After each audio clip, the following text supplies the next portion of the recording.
आप सभी लोग दूर दराज से चल के आए इस कार्यक्रम को सफल बनाने के लिए आप सभी का बहुत बहुत धन्यवाद और जय भीम नमो बुद्धाय। सम्मानित साथियों, अभी आप सुन रहे थे बार बार डॉक्टर लीला प्रसाद सर जी का। मैं तो यही कहता हूं कि हमने तो अपने महापुरुषों को नहीं देखा, लेकिन जीते जीते हमने कानपुर पे एक डॉक्टर लीला प्रसाद सर को महापुरुष की तरह देखा मैंने।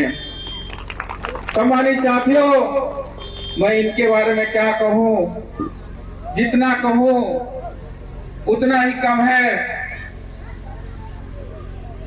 जब आप सबके बीच में मैंने काम करना शुरू किया, जब मैंने बाबा साहब को जानना पढ़ना शुरू किया,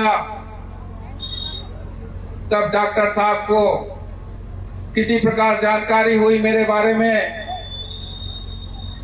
कि सरसौल में एक पिंटू सिंह गौतम नाम का कोई लड़का रहता है, वो अपने समाज के बच्चों को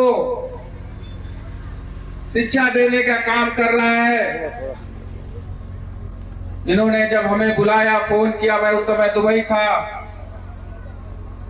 और कहा जब इंडिया आ जाइएगा तो आप हमसे मिलिएगा, मैं कुछ और आपके साथ मिलकर के काम करना चाहते हैं, बच्चों के लिए और अच्छा काम करना चाहते हैं।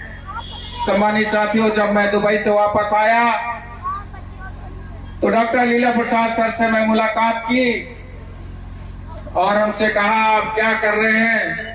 तो मैंने कहा हमारे गांव में एक छोटा सा झोपड़ी जैसा पड़ा है, उसमें बच्चों को हम लोग शिक्षा देने का काम कर रहे हैं। तो उन्होंने कहा कि आप एक बड़ा स्कूल क्यों नहीं खोल लेते हैं। तो मैंने कहा उसके लिए पैसों की जरूरत होगी, इतना मैं सक्षम नहीं हूं। तो डॉक्टर लीला प्रसाद सर ने कहा कि आप स्कूल खोलिए, मैं इसका सारा पैसा लगाऊंगा। सम्मानित साथियों, यहां तक नहीं रुके, इन्होंने देखा कि हमारे समाज के बच्चे टेक्निकल नहीं है, कंप्यूटर नॉलेज नहीं है, महिलाएं खेतों में काम करने जा रही हैं, उनको रोजगार नहीं है। जब डॉक्टर साहब ने भी कहा कि जो बच्चे कंप्यूटर की जानकारी लेना चाहते हैं उनके लिए आप कंप्यूटर क्लासेस खोलें ताकि बच्चे और स्मार्ट हो पाएं। और यहां तक नहीं रुके, उसके बाद जब महिलाओं को खेतों में काम करते हुए और रोज मजदूरी करते हुए देखा, तब इन्होंने कहा कि महिलाओं के लिए भी आप एक सिलाई कढ़ाई बुनाई का भी स्कूल खोल दें, कोचिंग खोल दें, ताकि ये लोग भी टेक्निकल हो जाएं और ये लोग भी कोई अपनी दुकान या सिलाई की मशीन रख करके अपना रोजगार घर पे कर सकते हैं। डॉक्टर साहब ने कहा अगर किसी कारणवश अगर वो महिला सीखने के बाद मशीन लेने में सक्षम नहीं है तो हम सब लोग मिलकर के उस महिला को सिलाई मशीन भी देने का काम करेंगे। सम्मानित साथियों, डॉक्टर साहब ने देखा कि हमारे बच्चे, हमारे समाज के बच्चे किसी कारण, मजबूरी के कारण शिक्षा नहीं ले पाए तो मजदूरी कर रहे हैं, उनकी निर्धारित सैलरी है।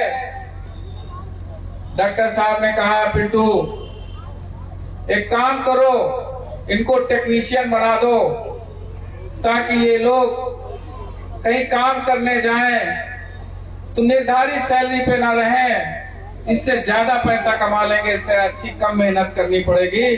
तो उन्होंने TV, fridge, cooler, washing machine का भी स्कूल खोलने का काम किया ताकि वो लोग टेक्नीशियन बन जाएं। लेकिन मैं आपको एक जानकारी देना चाहूंगा, मशीनें तो आ गई हैं लेकिन अभी तक स्कूल या उसका टीचर अभी ये काम नहीं सिखा रहा, बहुत जल्द ही आप सब लोगों के बीच में काम चालू हो जाएगा। सम्मानित साथियों, एक बात और कहना चाहूंगा, उसके बाद मैं डॉक्टर साहब को इस कार्यक्रम से मैं विदाई दूंगा। ये डॉक्टर अंबेडकर स्वास्थ्य और शिक्षा समिति जो काम कर रही है, जो इसके सभी सम्मानित साथी इस समिति में जुड़ करके काम कर रहे हैं, जो योगदान कर रहे हैं, उनका मैं बहुत बहुत धन्यवाद करता हूं।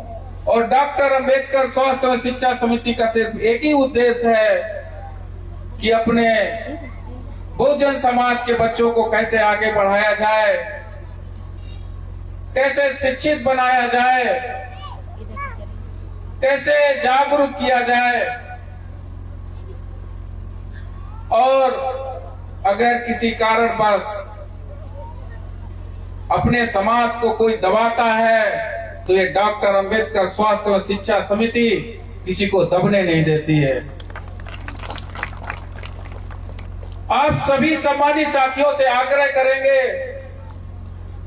कि आओ हम सब मिलकर के इस समिति को, इस संगठन को और मजबूत करें। इस क्षेत्र में नहीं, पूरे कानपुर में नहीं, उत्तर प्रदेश, पूरे भारत में जानी जाए कि ऐसी कोई समिति है जो निस्वार्थ काम करती है। अपनी वाणी को इसी जगह मैं विराम देता हूं, और क्योंकि हमारे बीच में बहुत ही सम्मानित साथी आए हुए हैं, हमें उन्हें भी सुनना है, और बहुजन गायिका भी आई हैं, उनको भी हमें सुनना है। इसके लिए आप सभी लोगों से कार्यक्रम में आए उनका सबका धन्यवाद करता हूं और अपनी वाणी को विराम देता हूं। नमो बुद्धाय, जय देव।